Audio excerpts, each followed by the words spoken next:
Net een echte rechtszaak, maar hiermee een kniperg. Want het Fries Dagblad en de Ljouwte Rugbank wonen het eind van de carrière van Kooistra net in stilte eindigen litten. Het is mij echt een genoegen om deze voordracht te doen. Met name omdat het Openbaar Ministerie eindelijk gelukt is na 81 jaar toch een strafbaar feit te vinden waaraan de heer Kooistra zich schuldig heeft gemaakt.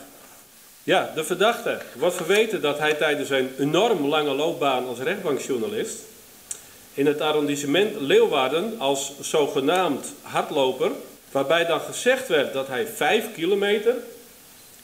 kilometer elke ochtend zou lopen, doch dat gezien is dat hij bewust dat traject afsneed.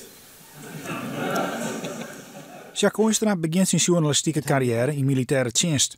Van jongetje 54 jaar werkte voor de Volkskrant, de Telegraaf, het ANP en Omroep Friesland. Benamend voor het Fries Dagblad specialiseert er hem als rugbankverslagjouwer.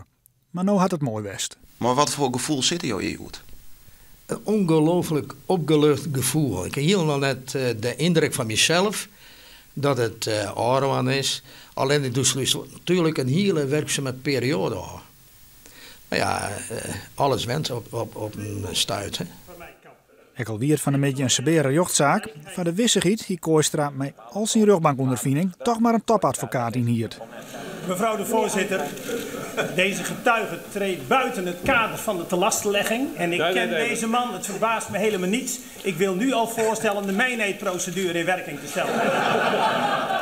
Ben je nog net een beetje benauwd voor het bekende zwarte gat? Zou ze dat wel nemen? Onder geen enkele voorwaarde. Want ik weet vaak zei ik mij wel 2 keer het eeuwige leven hebben, dan komt nog die te kwart.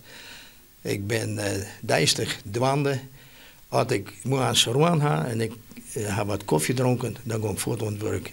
Meestal ben ik 11 uur aan het werk. Daar heb ik geen enkele moeite mee.